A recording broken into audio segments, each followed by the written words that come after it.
democrático a melhor forma de governo. É um recorde desde 1989, quando essa pesquisa começou a ser feita.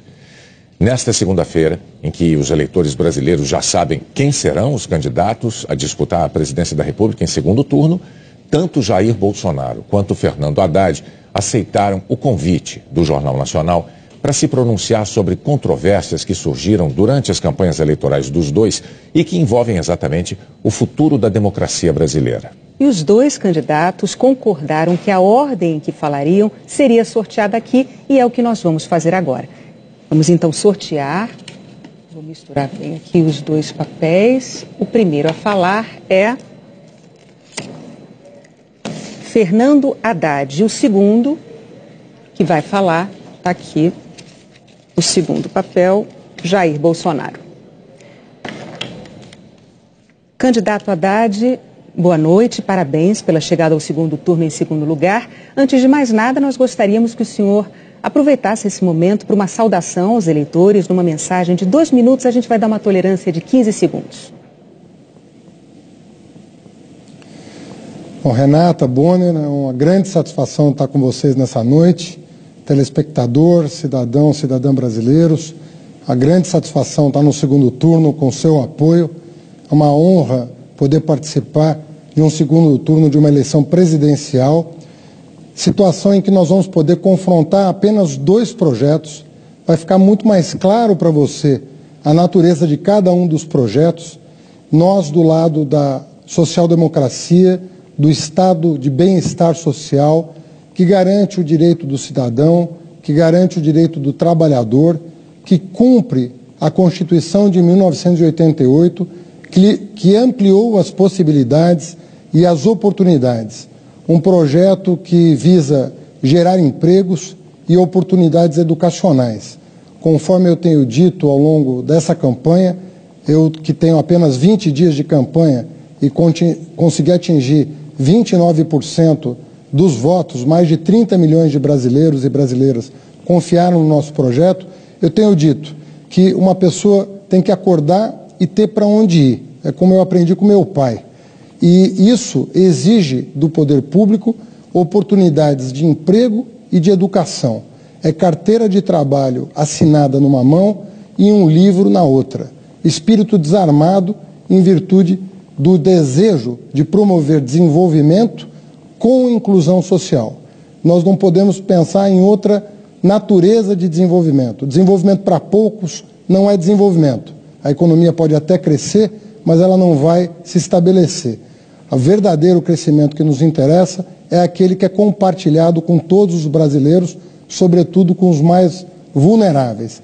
É esse projeto de Brasil que nós queremos defender nesse segundo turno e o faremos com muita responsabilidade e com muito respeito a você, eleitor, eleitora.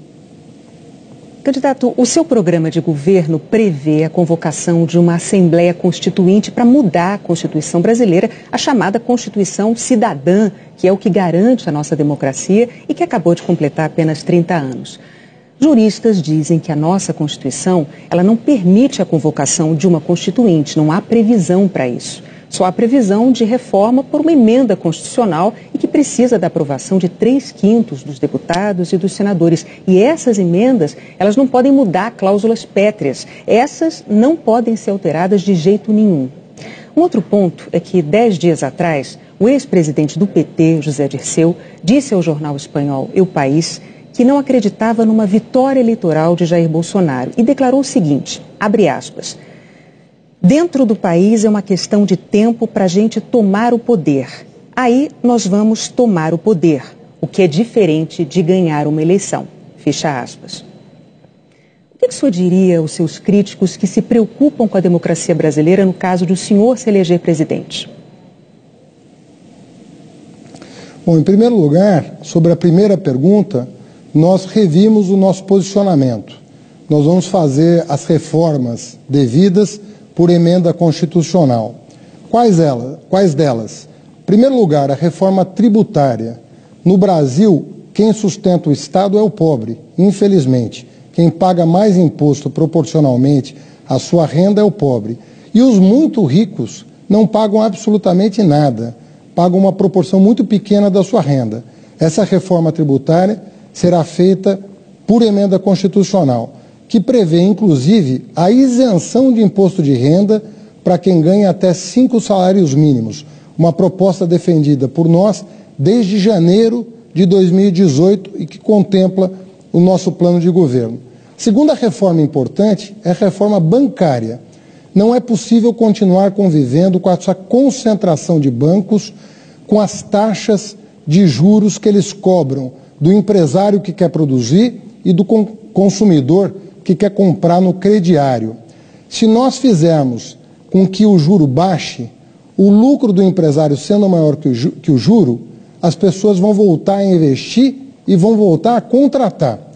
E se nós diminuirmos os impostos da classe média e dos mais pobres, eles voltarão ao mercado de consumo e exigirão dos empresários que contratem força de trabalho para produzir mais.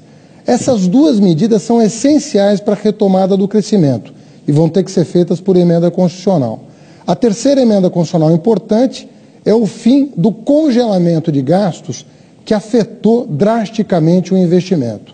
Sobre a segunda pergunta, o ex-ministro não participa da minha campanha, não participará do meu governo e eu discordo da formulação dessa frase. Para mim, a democracia está sempre em primeiro lugar. Candidato, o senhor tem mais 30 segundos para se despedir. Eu queria agradecer, Renata Bonner, a oportunidade de reiniciar esse segundo turno na presença de vocês, podendo conversar com o eleitor, com a eleitora, e pedindo a todos que acompanhem essas 3 semanas. O futuro do país está em jogo, o futuro da democracia está em jogo, o futuro dos seus direitos sociais e trabalhistas está em jogo. E nós queremos, respeitosamente, pedir a sua compreensão, o seu apoio, a sua atenção, para que você vote conscientemente. Muito obrigado. Obrigado ao candidato Haddad. Agora, então, é a vez do candidato Jair Bolsonaro pelo nosso sorteio. Candidato Bolsonaro, boa noite. Parabéns pela chegada ao segundo turno em primeiro lugar. O senhor, por favor, também pode começar com a sua mensagem de 2 minutos para os eleitores e, claro, os mesmos 15 segundos de tolerância, por favor. Boa noite, Bonner. Boa noite, Renata. Boa noite, brasileiros. Primeiro, meu muito obrigado aos quase 50 milhões de pessoas que acreditaram em mim no último domingo. O nosso compromisso, a nossa plataforma, a nossa bandeira baseia-se em João 8,32. E conhecereis a verdade e a verdade vos libertará. Meu muito obrigado às lideranças evangélicas, ao homem do campo, quer seja do agronegócio, quer seja da agricultura familiar. Obrigado, caminhoneiros. Obrigado, policiais civis e militares, integrantes das Forças Armadas. Obrigado, família brasileira, que tanto clama para que seus valores sejam respeitados. E mais ainda, que a inocência da criança em sala de aula esteja acima de tudo. Então, meu muito obrigado, em especial à região Nordeste, que apesar de eu ter perdido lá, nunca alguém que fez oposição do PT teve uma votação tão expressiva como eu tive. Obviamente, não tive mais por fake news, mentiras. Nós não pretendemos acabar com o Bolsa Família. Muito pelo contrário, devemos combater as fraudes para que aqueles que realmente precisam possam ter um dinheiro um pouco maior. Homens e mulheres do Bolsa Família, fiquem tranquilos. Não pretendemos criar ou aumentar o imposto de renda, a cobrança de imposto de renda. Mentira! A proposta do nosso economista Paulo Guedes é que quem ganha até 5 mínimos não descontará imposto de renda. E acima disso, uma tabela de 20% para todos. Não pretendemos recriar a CPMF. Eu fui um dos que votou contra a CPMF no passado. Queremos um Brasil aberto ao negócio com o mundo todo, fazer parceria com o mundo todo, jogar pesado na questão da insegurança pública, fazer com que as mulheres se sintam protegidas no Brasil. Dessa forma é que nós pretendemos governar o país e dessa forma pretendemos construir o futuro da nossa pátria maravilhosa. Candidato, no mês passado, durante uma palestra, o seu vice, o general Hamilton Mourão, disse que a Constituição brasileira de 1988 foi um erro. a chamada Constituição Cidadã, como a Renata acabou de dizer há pouco, que é aquela que garante a nossa democracia e que completou recentemente só 30 anos. O general Mourão disse que a elaboração de uma Constituição nova, eu vou abrir aspas para as palavras dele, a elaboração de uma Constituição nova não precisa ser feita por eleitos pelo povo, e eu fecho aspas, que isso poderia ser feito por um conselho de notáveis, nas palavras usadas pelo seu vice, e apenas referendada depois pelos eleitores. De novo, nós temos que dizer, juristas dizem que a nossa Constituição não permite a convocação de uma Constituinte, não há uma previsão para isso. Existe uma previsão de reforma por emenda constitucional, que precisa de aprovação de 3/5 dos deputados e dos senadores. E essas emendas, o senhor sabe, não podem mudar as chamadas cláusulas pétreas, né? Essas não podem ser alteradas de jeito nenhum, como a Renata também já disse aqui. Bom, também em setembro, numa entrevista à Globo News, o general Mourão admitiu a possibilidade de o presidente da República perpetrar o chamado autogolpe. O que é que o senhor diria aos seus críticos que se preocupam com a democracia brasileira no caso de o senhor se eleger presidente? Ele é general, eu sou o capitão, mas eu sou o presidente. O desautorizei nesses dois momentos. Ele não poderia ir além daquilo que a Constituição permite. Jamais eu posso admitir uma nova Constituinte, até por falta de poderes para tal. E a questão de autogolpe, não entendi direito o que ele quis dizer naquele momento, mas isso não existe. Se estamos disputando as eleições, é porque nós acreditamos no voto popular e seremos escravos da nossa Constituição. Repito, o presidente será o senhor Jair Bolsonaro. Quem nos auxiliará? Sim, o general Augusto Mourão. E ele, Hamilton Mourão, e ele sabe muito bem da responsabilidade que tem por ocasião da sua escolha para ser vice. Nós queremos demonstrar com isso que precisamos sim ter um governo com autoridade e sem autoritarismo. Por isso nos submetemos ao sufrágio popular. E tenho certeza que uma vez eleito, o que falta um pouco ainda ao general Mourão é um pouco de tato, um pouco de vivência com a política. E ele rapidamente se adequará à realidade brasileira e à função tão importante que é dele. Já Augusto Mourão, agradeço a sua participação, mas nesses dois momentos ele foi infeliz. Deu uma canelada. Mas repito, o presidente jamais autorizaria qualquer coisa nesse sentido. Candidato, o senhor ainda teria 30 segundos para complementar a sua resposta. O senhor abre mão deles? Eu posso complementar. Quando você fala em Constituição, uma Constituinte, não podemos admitir isso, até porque não teríamos autoridade para tal.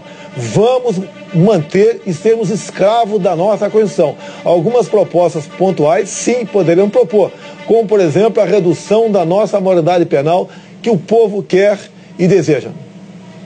Candidato, então agora o senhor tem mais 30 segundos para se despedir dos eleitores.